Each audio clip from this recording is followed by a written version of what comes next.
Okay, I fixed it. Um, Hello, everybody. My name is Dratnos. Welcome to Titanforge Podcast, episode 42. Joined by my friends Tettles Hello, Dratnos. I'm glad that you fixed the overlay as quickly as possible. and Trell. Good morning. Dude, I had to full screen Discord, but I forgot to do that before I switched to this scene. It was it's kind of obnoxious running a podcast through Discord. You got to do all kinds of weird stuff. Did you know that it matters which order you open OBS and Discord in? If you open the wrong program first, it's just not going to work for you. So that's very, very cool. But we figured it all out. Anyways, this week we are going to be talking about we're going to talk about the Mythic Plus metagame. So we're going to take kind of a broad look at the big changes that we've seen in the live key metagame. We're going to mostly leave the MDI stuff for previous episodes. The last couple episodes we've been talking a lot about that. And future episodes as the MDI gets underway. We'll have a lot to talk about, I'm sure, for that context. But here, this is mostly going to be about what we've been seeing happening this season on the live keys. And we're mostly going to talk about a few specs and not all of them all at once, because this is going to be this show's going to be maximum about an hour. I have to leave in an hour because I'm moving today. So Congratulations. thank you. At some point, the movers are going to show up, and I'll have to go and I need to turn off my computer and put it in a box really quick when we're done too. So And the dino pillow. yeah, the dino pillow, one of the last objects standing here. Gotta keep the scene intact. Yeah, everything else is boxed up over there, but Dino Pillow gets to stay. Anyways, that's our show plan for today. Trell, how's your past week been going? You got on the tournament realm, playing with your team there? Yeah, it's been good. Well, most of the week was pretty boring, but as of yesterday, we're back in tournament realm, so I'm a happy camper. That's awesome. Yeah, it's really cool to tune into the streams and just see like 50 people all in front of the vendors building up their gear sets, figuring out what to do. Tettles, how are you? What have you been up to this past week? Attempting to play tyrannical keys. These are incredibly challenging this week, I must admit. Explosive and tyrannical just slow down your key a lot because of all the damage that has to go into both of those different things. So it doesn't exactly allow you to pull how you'd prefer. Yeah, it is kind of a Tettles week, though, right? Like, tyrannical is, that's a good Tettles week? Is it not? Tyrannical's a good Tettles week. Raging may be okay as well. Explosive is not it. Okay. I don't know. There are a couple spots where I think Balance Druid is pretty good at explosive. Like, last boss of Temple of Thralis, kind of nice to just have those Star Surges blasting the far explosives. Temple is a Moonkin explosive dungeon, yeah. Yeah. All right, let's move on to our social media shout out. So we are on Twitter at TitanForgeWow. You should follow us and stuff. We are also on Patreon if you're interested in supporting the show, patreon.com/TitanForge. Among those powerful supporters are Paul of US Proudmore, King of Skills, VTech XD, Zuko, Jaw, Uncle Please Invite, Drunk Swede from Legion of Lemmings, Argent Dawn EU, Shirtless Tettles, Tootsie, Heltari, Ishio, Blue Emerald Dream, Chromed, Seraphicus, Trekkie, The Marsh Hare, Regulus, Never Nude, Grizzjam, Chewy, Trell Light Devastation, Coke Dogs Gopher, Haterade of Arthas, Peleon, and Worgen Death is a Paper Tank, which if you're interested in having your name show up or change or whatever, just add us in Discord if you change your Discord nickname, and we'll change your shout out to that. Just add us in Discord in general if we are not mentioning your name correctly or at all. Our Discord server's kind of gotten so large that it no longer tracks everybody of each role easily for us. So it's going to be a little bit more work for us to update this list every week. So if we get something wrong, just add us and we'll sort it out. I think I have the list figured out right now. If there is somebody missing, though, it will be very challenging for me to be able to figure it out right now. But moving forward, I'll be able to probably get it correct. So if it is wrong or if there's something that's incorrect, make sure you just hit me up in Discord. I will fix it immediately. And if you're somebody who doesn't use Discord, you can also Patreon DM us or whatever. We do read those, and I check those before the show to make sure that everything is in place. So regardless of we'll get your name right, but you're gonna have to add us if we get it wrong. We'll get it right after being told once, or maybe twice. Okay, so let's move on to doing our quick tip of the week segment. My tip of the week this week is that you should generally not add a socket to an item that you're not currently wearing. So especially a thing that I've been seeing people do is they have like a 475 item in their bags, and they have a socketed item equipped, often a ring. This happens a lot in the ring slot. You have a 455 socketed ring and a 475 ring in your bags, and people are seeing this socket as an opportunity to upgrade that ring to the 475 socketed ring. And that makes sense on paper, but in practice, you're going to get more value out of putting a socket on an item that you're already wearing. Because if you socket a ring that's in your bags and then equip that ring, you're not actually gaining a socket, right? You're gaining the difference between those two rings. Whereas you could be gaining a full socket's worth of value by putting it on one of the pieces of gear that you have already equipped. Yeah, the only alternative would be is if it actually can change your corruption budget around. So say you're running 32, and if it would allow you to run 37, that could probably be a damage upgrade. But like Dratnus was saying, it's normally an incorrect assumption. Corrupted items are a difference in this. So the other option that you have with this is another goal basically that you're trying to optimize for is you want the socket to be in as many of your gear sets as possible. So in some cases that'll mean that a ring is the best target. If you keep changing all your other slots for corrupted items, then it makes sense to put a socket on a ring in your bags just to guarantee that that's going to be in 100% of your gear sets. Socketing a situational item, a corrupted item, that can be bad. Or one thing that can help you as well, if you are looking for corrupted items, like if your corruption set is still not very good, you may want to socket a trinket instead, because you're kind of looking for... Trinkets can't corrupt, right? So if you put a socket on a good trinket, that's more likely to be permanent than a slot that can corrupt. These are all the different considerations to keep in mind, and there's a right answer, or there are cases where any slot can be the right thing to socket, but in general, I would socket your least likely to be replaced item that you're already wearing, and just go from there. So, Trell, what is your tip of the week? My tip has to do with the explosive affix. There are a couple of bosses. Well, some bosses are very hard with the explosive, like the last boss of Temple, like we talked about. But I have a tip for another one on Lord and Lady Waycrest. This is just an odd. So the orbs spawn technically from Lady Waycrest, who's across the barrier, and you can't really hit the orbs. So what they did to fix that is they had them spawn on players. But because they spawn on players who are not part of the Mythic Plus instance, they're actually like Mythic 0 explosive orbs. And so no matter what key level you're in, you can just auto attack them and they'll die on that fight because they have like 5k health. Is that right? Yeah. It's been that way for the whole expansion almost. Waycrest has a couple of Mythic 0 things as well, right? It has the Mythic 0 witch. Yeah. When an Unholy Ascension or whatever goes off, the witch that spawns is a Mythic 0 witch. Very cool. Yeah. Yeah. Squishy and Chad saying that happened in Hellia and Legion as well. I didn't know that, but that does make sense. I also have not noticed that. I don't know. The thing with my explosive experience is it's one Sinister Strike no matter how much health it has. I don't know. I don't know why people complain so much about explosive. Mine's 4 globals and hopefully someone help. Yeah. 6 moonfires. 6. So, okay, somebody in chat asked, wait, should we be letting the Ascension go off then? Well, you don't get the count is the problem. You don't get enemy forces count if an Ascension goes off, but it does make the pull easier, yeah. We let it go off in some MDI pulls and stuff from time to time, so it's a trade-off, yeah. And you can even do it on live keys, too. Sure. All right, Tettles, you have for us a clip of the week here. Let's take a look. Have you seen this yet? I have not seen this, no. This will be my first time viewing. So this is from a you workshop. just play it and I'll talk over it. So right, basically, in the first boss of workshop, Tussle Tonks, you can use the hammers to actually smash down on No Mercy and the Platinum Pummeler.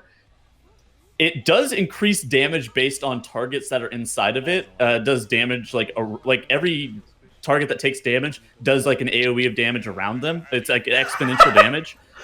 So racing flags can be dropped underneath where the hammer is going to spawn, and it will smash down, like beating down No Mercy and the Platinum Pummeler.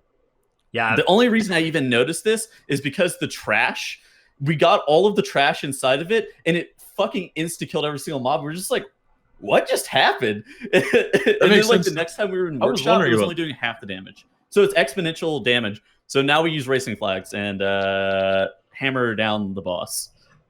I knew something was going on with that because I was like, man, sometimes the hammer kills the mobs and sometimes it just doesn't. That Yeah. makes sense now. Squishy and I definitely found that out just by virtue of luck, though. I don't think that that's necessarily exponential, but it's It is definitely. it's target of target, yeah. Well, if it increases by the same amount for each extra target, then that doesn't have to be an exponential, right? Well, it's a racing. The racing flag is taking the damage, right? Yeah. So okay, the total amount of damage. Even then, I think that this is. Well, okay. So if you have all of the trash outside, right? Every single trash mob, every single additional trash mob that you're taking gets hit by each individual target. Plus, they do their own target's worth of AOE onto themselves and onto all the other targets. It is exponential. Right, but okay, but if it's not like if you go from 10 targets to 20 targets, it'll do like 500 times as much damage or anything, right? Like it's quadratic, right? I guess if you don't, well, which is okay, yeah, it's quadratic, which is the next phone. That's a different thing. It's This is not a math podcast. This is a World of Warcraft podcast. Anyways, so look, I exponential growth is something that's been that I've been doing. I've been seeing a lot of places recently. Anyways, let's move on to our main topic this week. Regardless, this is really stupid and cool. The racing flag thing. Okay, so this week we're talking about the Mythic Plus metagame. One of the big things that we're going to do this week is we're going to talk about a couple of specific specs that are kind of at the top of each role's rankings right now. We are not going to talk about every spec. The specs that we don't talk about are we're not adding them. We're not trying to say bad things about them in this show. Although we have we may at some point be saying bad things about some specs. But we're not, the things we omit, we're not trying to say anything bad about. It's just we're talking about the stuff that's defining the metagame right now. But I do actually think that this season is probably the best season we've had this expansion for the off-meta stuff. So, I would say that those lower tier specs, the ones that you aren't going to hear about in this show, this is the best season to be playing those of the whole expansion. The difference between them and the top specs, with a couple of exceptions, a couple of particularly broken top specs, is pretty small. And that hasn't been true of most of this expansion. Most of this expansion, you were trolling if you didn't play Resto Druid, you were trolling if your group didn't have a rogue, you were trolling in Season 2 if you weren't playing a Prop Warrior by a huge amount, right? Yeah, and I think it's due to homogenization of essences and corruption that allows all of the specs and classes to kind of fill very similar niches. Well, there's still going to be some outliers, I think, most of the time, like Dratnus is saying. I think that corruption and essences and stuff have helped to close this gap, and I think also just some games, some good balance has come in as well. They made some good balancing decisions, and nerfs have been delivered to some classes correctly, and that some of these a lot of these specs that are in the S tier or whatever, the highest tiers, have been nerfed going into this patch or the patch before, and that they're still good, but the nerfs reduce the size between the top tier and the lower ones, which is good. We were always looking for a nice wide open metagame where we don't expect it to be everything on the same level, but we like that gap being small. We like it being a good player of one of the lower ranked specs can make something awesome happen with it. And this season there are people doing that, which is great. But again, this is not going to be about those. It's not going to be about one we're not looking at one person doing well with the spec. We're looking at kind of broader statistics. The wider, like the top 20, and then even just bigger, the top 1,000 runs or whatever, what we're seeing in all those spots. So one of the big resources we're going to use for this is a site called mplus.subcreation.net. I'll put a link to the page that I'm looking at right now in chat, and also we'll have one in the description. This is a very powerful site, actually made by a listener of the podcast, Alcaraz, who... Shout out Alcaraz. Yeah, big shout out. It's an incredibly cool resource. It does kind of a statistical analysis of Mythic Plus. So you'll see, for instance, we've got so it creates these tier lists based on statistics. So like there's how easy the different affixes, how easy are the different dungeons. You can switch it to specific affixes, all the affixes, and you can even use this site for some other stuff as well. You can look at like the top builds for each Nylosa spec. stuff too. Yeah. Yeah. So this is a really great resource. Actually, I recommend using this site for if you are trying to figure out what essences or corruptions to wear on your spec. You can just kind of like look like, okay, you know, what does everybody else in this spec play, and you can see, you know, what percentage of the top runs are done with each different talent setup and essence setup and everything. Very, very useful site for that. But that's not what we're going to be using it for today. Today, we're going to be using it to take a look at the role-based tier list that they've created and kind of use that as the start of our discussion. So let's start off with tanks here, because tanks have... I guess tanks are the first one, so that's why we're going to start there. Because I picked it, I don't know. Yeah, because we picked it. It's also the top one on this list, so like on the site too. So Trell, as our resident tank, what's kind of the high level look at tanks right now? Honestly, it's really close. But I think my prediction was exactly there on that sheet, except Blood and Prop Pally were, and then I had like Havoc, DH, and Trees as well on the B tier. But yeah, you put everything above Blood. I actually, okay. So here's the subcreation tier list for this. So Prop Warrior S, everything else A except for Prop Paladin, which is B. I think that this is exactly the tier list I would make as well. If I had to change one thing, I'd maybe keep Vengeance in the A tier and lob everything else down a tier. But maybe even Brewmaster stays in the A tier as well. I'm not sure. Brewmaster, especially with that high versatility build, has been putting up some results. We can take a look here. So let's take a look at the Radar.io rankings for top 20 tanks. See, we do have a Brewmaster in the lead and another one in 6th place. But other than that, the top 14 is all Warriors. And then we get to 15, we've got a DK, or DH, and 17, we've got a DK, and 16, we've got a Druid. So we've got all of the classes except for Paladin here in the top 17, with more than 4,000 score.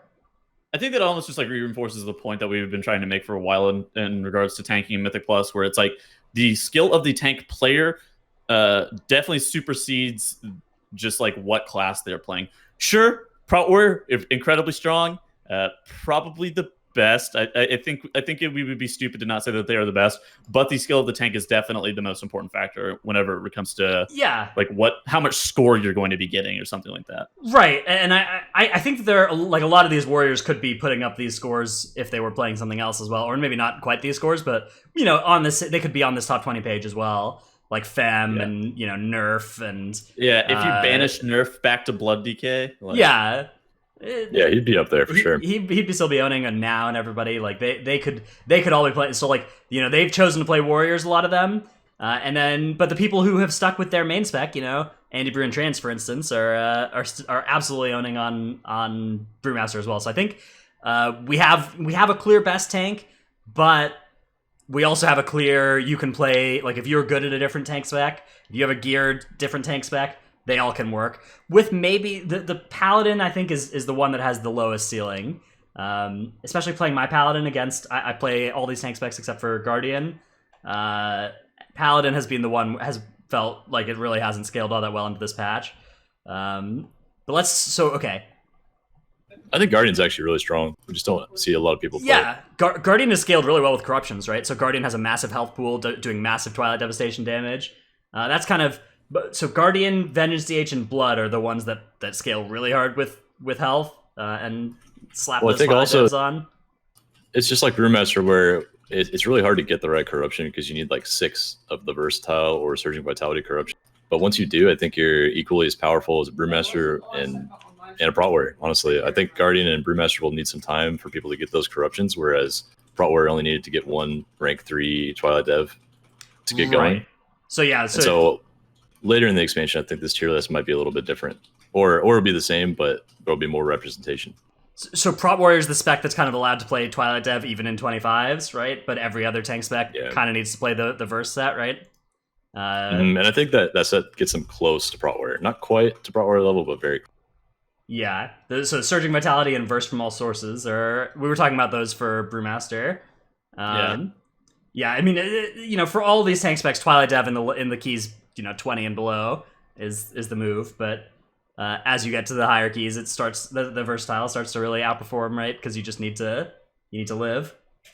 And Prot Warriors let to swap a little bit too. Honestly, like the higher keys go, the more verse you kind of need just to ensure safety. And Yeah, I think I saw now playing it on the tournament realm. Even like if MDI gets like 19s or 20s, then I think there's a good argument for playing, a defensive tank set so you can pull bigger. I also Yeah, like the fact that agree. you can go over 40 corruption as a tank while playing the set because you're not overly concerned about your damage intake. You are like more or less able to even just eat like a full thing from beyond and still be okay. Andy was playing like 55 with the trail, like pretty Oh, consistently. what? So On yeah, the big piece? That's wild. yeah. In Junkyard 26 or something, he was playing like 55, and I was like, what the fuck? That's insane. Yeah. Maybe it was a 25. I don't remember. It was a high Junkyard, and I was like, wait, he's playing 55 corruption. I have to ask him if that's a consistent thing. I doubt he wears that very often, but Sure. I'll have to ask. Yeah. So let's talk a little bit about some of these other specs on this list. So Vengeance is a spec I'm also really, really high on right now. That's another spec that can actually play full Twilight Dev, even in really high keys. Doesn't need the versatile and everything, because they have this tanky build that is so tanky. Historically, the like Gluttony Vengeance DH build has been pretty tanky, but has never really done good damage. But now that Twilight Devastation exists, it can also do good damage, and that build scales health harder than anything else. So it makes the Twilight Dev damage really good too. Is a little bit annoying though. I played it on Skittish week, and Skittish was a big problem until my Twilight Dev procced. I'm just sitting there like doing 0 DPS. At the end of the pull, I'll be doing good DPS, but on pull, like everybody else is bursting, and I don't have a Twilight Dev proc. That is by far the biggest drawback for Vengeance Demon Hunter. I played with it the whole entire season. They have 0 threat on pull, like unless they get a Twilight Dev proc. That is like that is by far their biggest drawback. They do good damage. They just have an inability to be able to keep threat on pull, even through tricks and stuff. It's just like all of their threat comes from Twilight Dev. Yeah, it's it's tough out there. But you got a good Twilight Dev proc and you're in good shape. But yeah, this is such a tanky tank when they are in their meta or when they have their demon spikes up. Even there's really very little that's going to kill a DH when they have either of those things up. And if they have both those things up, they require actually 0 healing. They also are the best versus magic damage, I think. Even I don't know. Maybe they're slightly worse than the Surging Vitality Brewmaster Monk, but like realistically, they are at its base the best versus magic damage. Yeah, they're just naturally so tanky against magic damage, especially when their Azurite starts being good and they have like 3 Soulmonger pieces, and they're just getting huge amounts of healing from that. It's insane. Stupid self healing, passive 10% DR versus magic, big And health physical. pull makes for a good tank versus magic damage. All right, let's move on to talking about the healers. So, healer tier list, let's just show what we were looking at on the sub-creation site. So the healer tier list here is, they have Holy Paladin, Resto Druid in S, an empty A tier, Disc and Mistweaver in B, and Resto Shaman and Holy Priest down in C. So one thing you'll notice here, empty D and F tiers. I think this is accurate. I think that, in previous patches, the F and D tiers were certainly occupied, but I think that these less good healers have gotten a lot better this patch than previous ones as well. But what do we think about Holy Paladin and Resto Druid as the sole S tier specs here? I do genuinely believe the Holy Paladin and Resto Druid are by far the sole S tier specs.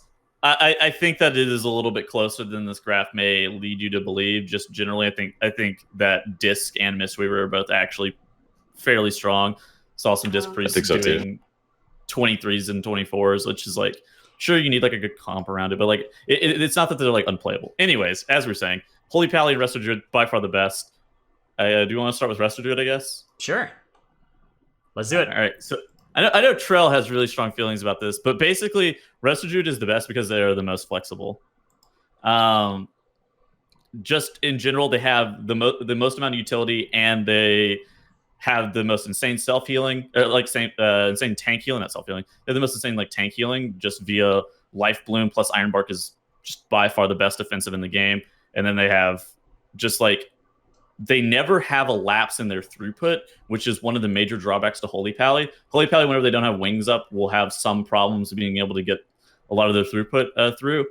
But Resto Druid does not have that problem, as they constantly have, like their known healing is going to be a constant. This allows them to be slightly better on stuff like Avatar of Sethralus and Galvast, for example.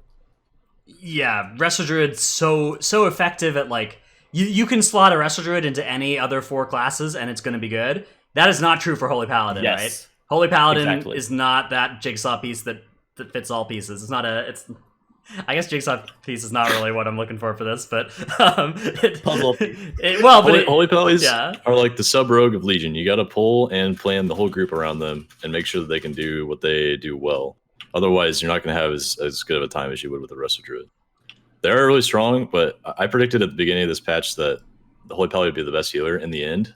But I think now I'd say Wrestle Druid is going to be the best because, one, everybody's DPS is scaling up every week. So Holy Paladin damage, like baseline, doesn't matter as much by the end of the season. And also, two, I didn't realize how big Wrestle Druid healing could get with the Mastery Corruption. Masterful Corruption for Wrestle Druid makes them insane healer. Like they can just do 200k HPS with a full Mastery build so easy. Yeah, it's they have this ability to like they can heal a Brewmaster. Holy Paladin. Okay, look, obviously we're talking about a very specific level of keys, but as the keystone level starts to get above 20, Holy Paladin cannot heal a Brewmaster very effectively anymore. Yeah, that's true. Wrestle Druid can, Holy Paladin Prot Warrior is a good combo. That works nicely. But Wrestle Druid, I think, probably with all the other tanks, is a little bit better. So yeah, and it brings that B-Res. It's so flexible, right? There's so many comps where if you swap out that Wrestle Druid for a Holy Paladin, you're going to be hurting for a Soothe or a Typhoon or B-Res, something like that. So the Holy Paladin comps, I think, will be competitive with the Wrestle Druid comps, but I think there will be a lot more Wrestle Druid ones. And I think that's the reason that both of these healers are actually just top 2 generally is because their upper bound is actually so high. Wrestle Druid being the most flexible and it can be the most plug and play. It's like the easiest to work around, whereas Holy Pally, they bring mega dam, like the most insane damage. Yeah, it's very, very strong. Disc, I think it's a kind of a healer that's good on some good weeks. Like it's pretty good on some good weeks. Any week where the affixes are kind of scuffed is a week where Disc is also particularly scuffed. So like, Grievous week, for instance, is just a huge problem for that spec. Mistweaver kind of doesn't have that going for it, or going against it, but Mistweaver, I'd say, just kind of doesn't scale all that well into the super high keys in a way that it works really well in the MDI keys, right? Like, Way the Crane is kind of a unique strength of Mistweaver, and that's something that gets less and less effective as the key gets higher, right? They lose a lot of their damage once the keys actually start to go higher. Whereas Holy Pally, as the other top tier, their damage continues on. Basically, their damage is just like a question of how they're using wings, where they're using wings. They have infinite healing and infinite damage when their wings is up, but they'll also have major lapses in their cooldowns. Like I think the other one's like Holy Avenger. It's like Holy Avenger and wings, which they'll use both of them. Sometimes they'll be synced. Most of the times, I think they're desynced in Mythic Plus, just from how I understand how they end up playing. And then whenever they are desynced and like they have lapses in their cooldowns, they're just sitting there Crusader striking, like, please God, please God, please God, please God, please God. Don't die, don't die, don't die. But like they are the best at what they are good at. So you have to make sure that you are playing around that. All right, let's move on to the damage dealers. So this is going to be... We'll start with melee. If you look at this statistical melee tier list here, Enhancement Shaman showing up in the S tier, this is mostly a result of the fact that this is a statistical analysis, and there's one Enhancement Shaman that has been just completely destroying the Radar.io scoreboards and has been playing enough keys to, I think, get the entire spec up here into S. I think if it weren't for that one person, it would be maybe down in B or something from the other statistics. I actually don't know what it would look like if you excluded those runs, but the Enhancement Shaman in S it's awesome. It goes to show that really anybody here can who has like a spec that they're good at and is really good at the game can, I feel like somebody could have done this with most of the other specs here that are in the B or A tiers as well, but the person who did it was an Enhancement Shaman, and they've been absolutely blasting with it. So, very happy to see that. But I think we all kind of agree that this is not. We don't expect there to be many different Enhancement Shamans in the top ranks, right? We expect kind of this one person and anybody else who decides to follow in their footsteps, but not so much of a trend. Instead, what we see in the rest of the S tier is Outlaw, Havoc, and Assassination Rogue. Tettles, do you have any thoughts on why we're seeing Assassination Rogue in here in addition to the Outlaw?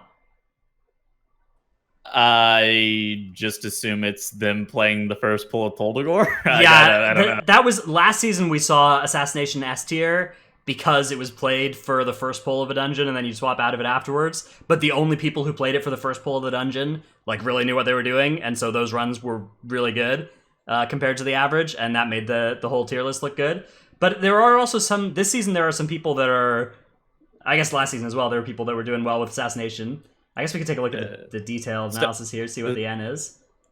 It's definitely worse, and almost I don't know. I think it's almost worse in every single scenario, right? Than Outlaw. Yeah, like, so Would you agree, Janice? if you look at the actual statistics here, like Outlaw Rogues, there's a bunch of 26s, 25s, and 24s done with the spec. Assassination Rogue capping out at 23. I think there's definitely still a big gap between Assassination and Outlaw. I think that Outlaw is still the best rogue spec by quite a bit. It brings some extra utility, and it brings, I think, competitive damage, like the same or better damage in most cases. So we were talking about this before the show even started, and I actually made a take that we're going to talk. I guess we're going to talk about now. I actually think Outlaw Rogue is not. I don't even know if it's S tier anymore. Of course, it's going to be S tier for some dungeons. Like obviously, like Toldagor and Taldazar are Outlaw Rogue's favorite dungeons just because of some of the utility and some of the strengths that they bring. But generally, you don't need like an Outlaw Rogue a lot this season. I think a lot of the time, your best players are currently playing Outlaw Rogue still because they have swapped in previous tiers. So you have a lot of very strong players playing it. So it is worth to bring. I think it's less good than it has been previously. Well, like if there are like 3 dungeons where you really want a rogue, you kind of need a rogue in your comp, right? Like exactly. You know, if you're doing keys and are you just going to only play it like unless you have somebody who has a different spec that they can multi-class to, like are you just going to play with different people for the rogue dungeons versus the non-rogue dungeons? That's not really. People do that right now, so I don't know what you're talking about. They don't do that much. Like for the most part, people just play with their group, right? Like. You kind of just need your like if you need a rogue for more than 1 or 2 dungeons, you kind of just play with them in all the dungeons, right? So yeah, it's it'll be a progression thing. Like people will figure out better ways to do these dungeons without a rogue, and then there might be faster runs after that. It just takes the whole expansion's been leading up to new strats. You know, it always happens over Mythic Plus, which is why we always have content to cover in the podcast. But I think honestly, like Double Havoc Fire Mage is probably the best comp if you can get away with skipping mob. Yeah, I think that 0 rogue comps are uniquely good this patch compared to previous patches. It's the first time that you're no longer trolling if you don't have a rogue in your group, which is cool. Havoc DH also on the still on the top tier here, which is kind of no surprise. This is a spec that has scaled up nicely into this patch and was already really good last patch. It does some very, very big damage. There's some new builds of it as well. They're playing a strength trinket now. Marekth's Fang. Yep, very cool. Yep. On the tournament realm, they can get it at 475. On the live keys, you have to get it traded to you at 465 by a friend who can loot it.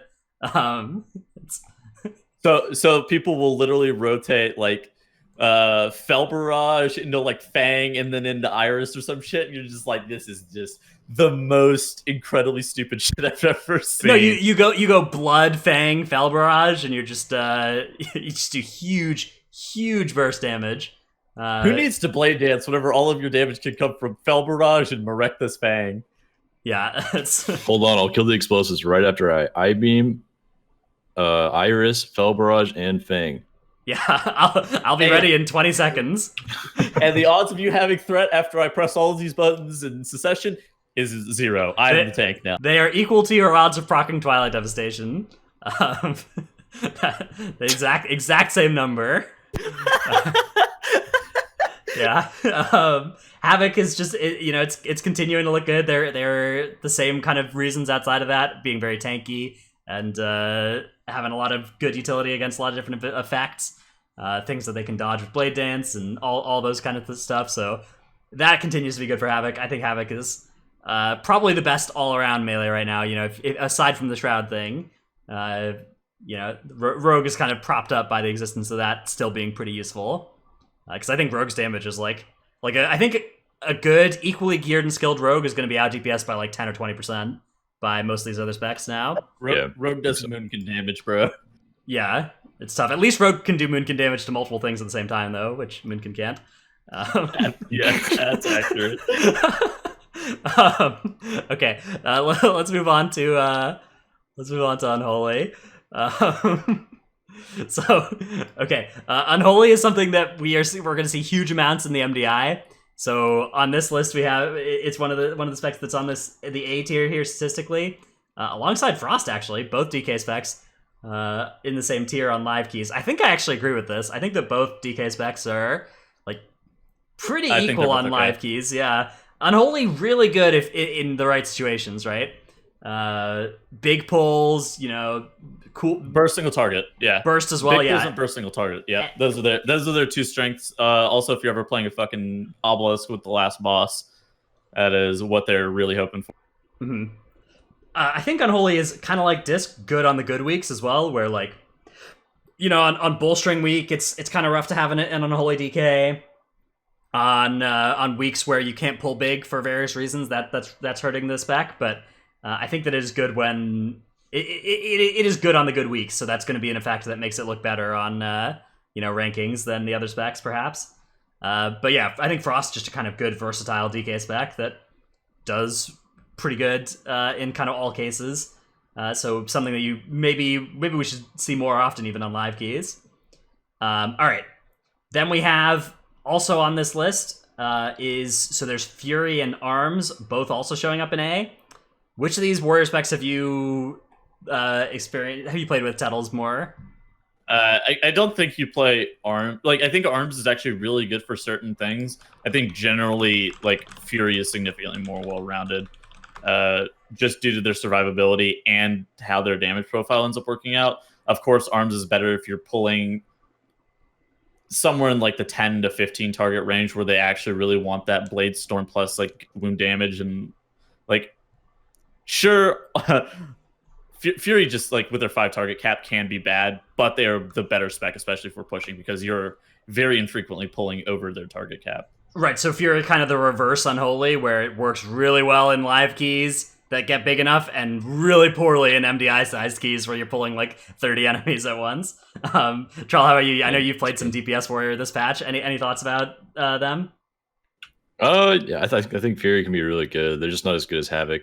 And they don't fill like the rogue niche that's been there the whole X-Pack, so people are hesitant to display it, or I have not already had a background in playing it in keys. I think they could be really good, just like any other melee spec that's below Havoc. Yeah, I think that's right as well. Okay, let's move on to talking about ranged DPS. So the ranged DPS tier list here, for the whole patch, we've got S tier Fire Mage and BM Hunter. Empty A tier. Then in the B tier, there's Shadow Priest, Balance Druid, Ellie Shaman. And then all the other stuff down in C or below. We got Aflock and Arcane Mage as the specs that are showing up below the C tier here. Again, statistical tier list is based on the actual runs here. One big effect of this is going to be specs like Frost Mage, Arcane Mage are both going to look probably worse than they actually would be because Fire Mage exists, right? So the existence of Fire Mage means that people who could be doing well with Frost Mage are instead going to be playing Fire, and a lot of people who are choosing to play Frost Mage are trolling, right? So that makes the spec look lower statistically. I think relative to this list, I think Beast Mastery Hunter is actually below Fire Mage. Yeah, I don't know if I want to say by a considerable margin, but they're definitely worse. I'm surprised Beast Mastery made it to the same tier. How many Beast Mastery players are there out there that are doing that high level key as Fire? We can take a look here at the detailed statistical analysis. Wow, they actually have close to the same. Yeah, end. Close to the same end, but if you look here, it's like a handful of 24s and 23s instead of, I guess they're, kind of similar numbers here, except for Fire Mage, there's also 25s and 26s done. But yeah, I mean, it's tough. When you see this N here, this N includes runs all the way down to plus 10, so it's not just like a high key analysis for that, but right. Yeah, I think that it would be fair to lower BM to A and keep Fire. Like I think Fire is S this season in a standalone kind of way. Yeah, For sure. but I guess fire does require some playing around. Like you do really want to pull like around their combustion, so you're going to do those like a gigantic pull with your 2-minute CDs, and then you're going to do some like 5-mob pull where it's like, all right, a bunch of random Yeah. meaningless mobs, and then you're going to pull around their combustion just like the whole entire time, or you're going to do like an obelisk as filler. You have to make routes with filler mobs with Fire Mage, whereas Beast Mastery Hunter does have more consistent damage. I guess that would be an advantage of Beast Mastery Hunter is that it's more consistent. Yeah, but BM is happy fighting any number of targets at any time, kind of like Outlaw Rogue. Fire Mage is consistently OP, and people have also been playing this weird 1-minute combustion build with like Vision, Miner, and Kindling too. Yeah, with World Vein Mage, and I'm like, I don't know if that's good or not, but if that's OP, then I'm pissed. Minute Mage, yeah. That's I think that might be a good thing in M+. It is definitely definitely cool. God, I fucking hate Fire Mage. It's made me worthless. One cool thing about both Fire and BM is they both scale really, really well with stat corruptions, right? So they're both going to be continuing to scale really nicely as the tier goes on. You know, they're not one of the specs that just got their Twilight Dev and they were done. These are specs that are looking to get all the Masterful, all the Severe for Fire and BM respectively, and just that's going to scale them both up hugely. So something to look forward to going forward for those specs. That scaling into the higher corruption resistance that we're getting in a couple months is going to be very, very favorable for them. Anyways, I think that is our list here. I guess, is there anything we missed? Anything that you guys would wanted to talk about that I didn't cover? Any of the specs? Of course, you know, we said that we weren't going to talk about all the specs this show, but is there anything that you think was omitted that should have been mentioned?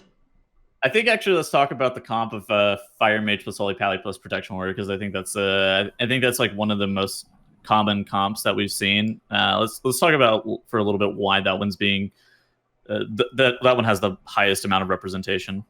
Oh yeah, I'm pretty sure that you can actually look at team compositions. Yeah, detailed team composition analysis, full group. So yeah. Oh look, the top analyzed comp here is a Frost Mage comp actually, with an N of 8. Frost. Anyway, that's a Fire Mage in disguise. You just this is so the top two comps include a Fire Mage, Holy Pally, and a Protection Warrior. Very cool. Well, these say Frost Mage. I mean, these are just very small N's, right? When you get down to like the top comp that has a high N, right, 1,000 runs instead of 10, is a Fire Mage, Holy Paladin, Prot Warrior comp, and then those last two spots are played by Havoc and Outlaw Rogue. So this is I would say this is kind of the comp, the season 4 comp that we've seen really break out. Yeah, those are Toldagors. This is what that it could very well be Toldagors. Yeah, exactly. Okay, so anyways, why Prot Warrior, Holy Pally, and Fire Mage as a comp together are so incredibly strong? Basically, the Holy Pally plus the Fire Mage actually works incredibly well together because their cooldowns are more or less similar in terms of like how you're actually going to want to be pulling the dungeon. It's just like we were talking about earlier, like Holy Pallies, whenever they do have their wings and their Holy Avenger up, they have just infinite amounts of throughput, and whenever they don't, they're just god awful. Same with Fire Mage. They have infinite damage whenever combustion's up, and they're just god awful whenever it's not. So you want to be pulling the dungeon roughly the same way with both of those classes, and then Protection Warrior is the best tank to be able to facilitate something like that. Yeah, Prot Warrior's kind of like that. I mean, Prot Warrior's tanky at all times as long as they have their shield block up, but in their like avatar, they are very tanky and they can actually hold threat against the Fire Mage in the avatar too, which is not easy to do. Not everybody can do that. So yeah, that's one of those things you kind of don't think about initially when you compare tanks, but threat is a huge. Yeah, your Fire Mage is bursting for 500k or whatever. You're just sitting over here like, all right, I'm doing 70k and they're ripping threat. Like, what's going wrong here? Yeah, there's a clip of the top EU mage Wieldy doing 1.2 million damage on 9 targets. And that's a little hard to keep threat off of. So yeah, props to Andy for having the versatility to keep the threat there. Kind of no counterplay there. I guess if you're playing Brewmaster, you've got Black Ox statue if you need it. So that plays. I don't think he took it, but or AoE taunt even. Sure. Or Strength of the Warden. Yeah, Strength of the Warden. I think Strength of the Warden is kind of not bad. I don't know what do Brewmasters play in the really high keys? Is it Conflict or? Yeah, you play Conflict for the double verse. every Yeah, time you that makes do sense. That's So you get the double verse from Conflict Major, you get the verse from Aegis, you get the verse from Lucid Minor, which is like 400 verse, I think, with some amount of uptime that I can't remember right now. And then you run like 3 versatile corruptions and 1 to 2 surging vitalities, and then maybe some Twilight Dev if you can fit that in. And you just have like 90% burst. not bad. All right, so let's close out our show this week with some Q&A. We've got one question here that I think is relevant to this topic, which comes from @YukinoSage, who asks, do you think Blizzard should more often do balance fixes to change the meta in the middle of a patch? Because we've got about 6 months each patch, and the M plus affix cycle only lasts 3 months. So this is definitely true, right? We get through the same affixes twice per cycle, or per seasonal affix at least, sometimes more than twice. Trell, would you prefer more frequent balance updates? I would personally, yeah. I would like Mythic Plus to be as balanced as Raid. I mean, I say that. I don't think Raid's well, that balanced right now. Raid this tier Fire Mage has existed. Yo, one fucking immunity, dude. Can I get one single Fire Mage nerf, please, Blizzard? Just one drop of nerf. That's all we need. For me, my opinion on this is I don't know if it should actually just be like meta shifting changes. I do think that there needs to be like some drops of nerf or buff that come in occasionally to your underperforming and overperforming specs occasionally, because there are things such as Windwalker Monk that do negative damage, or Fire Mage that do Reverse 6%. negative damage. 6% more damage than the second best class, which you look at that and you're like, what the fuck is this? Yeah, the thing about Fire Mage is, like, no matter what you're trying to optimize for, Fire Mage is the answer. It's like single target damage, execute damage, overall damage, add damage, survivability, immunity, mobility. Like, which of these? It's nice to have those options. It's like Outlaw Rogue was in Season 2 when you were looking at your M plus comp and you were just like, yeah, I'll take one of those. I'll take 3 of those, please. 3 of those Outlaw Rogues. I don't know. I mean, I understand Blizzard's reasoning behind not wanting to change classes all that often, but I think particularly in a X.3 patch, right? So like the last patch of the expansion, we're going to be sitting here for a little bit longer than a normal patch. There's no content ahead of us in this expansion. Like we're literally at the end of the expansion. I think this would be a good time for a couple of balance tweaks to come in. Nerf Fire Mage just a little bit, I would actually make it to where the Metagame, the Hyperthread wrist wraps didn't work, and then I'd probably change Font of Power to where that didn't work. And I think that plus like a 3% nerf is probably enough. Like they don't actually need a huge tuning, but they do need like the Hyperthread wrist wraps, and the font is like fucking so stupid. Just bug the Hyperthread wrist wraps. That way you don't even have to do any patch notes. Just make it bugged, so like 20% of the time it deletes your Fire Blast charges instead of refunding them. That would be. It's like an engineering item. Yeah, it has a chance of failure.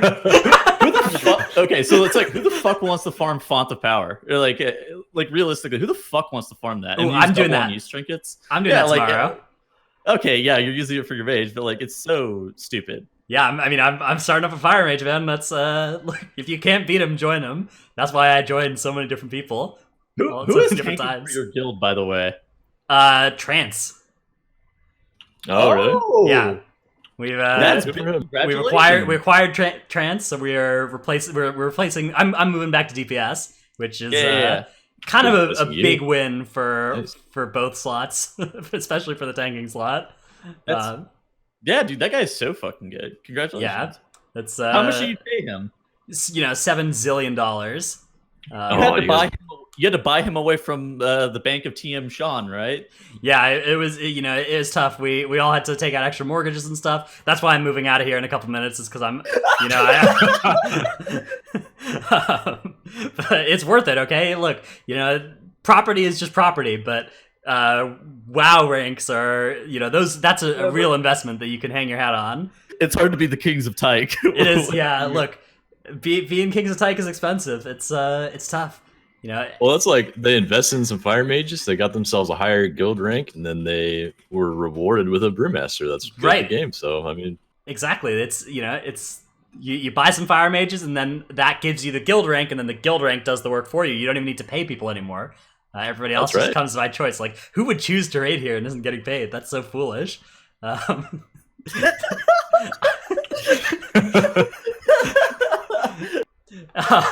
Anyways. Okay. I think that's going to be all for us for this week for Titanforge Podcast. Sorry we had a little bit of a shorter show today, but I literally do have to go and put all my computer in a box in the next few minutes, or else I'm going to have trouble moving it. So thanks so much, everybody, for hanging out. We'll be back next week for another episode of the Titanforge Podcast. And let us know what you thought of this one. We can do some more analysis of the metagame. We can go a little deeper onto it if you guys would like. Or we can stop talking about it if you hate it. So yeah, bye everybody. Bye. See ya.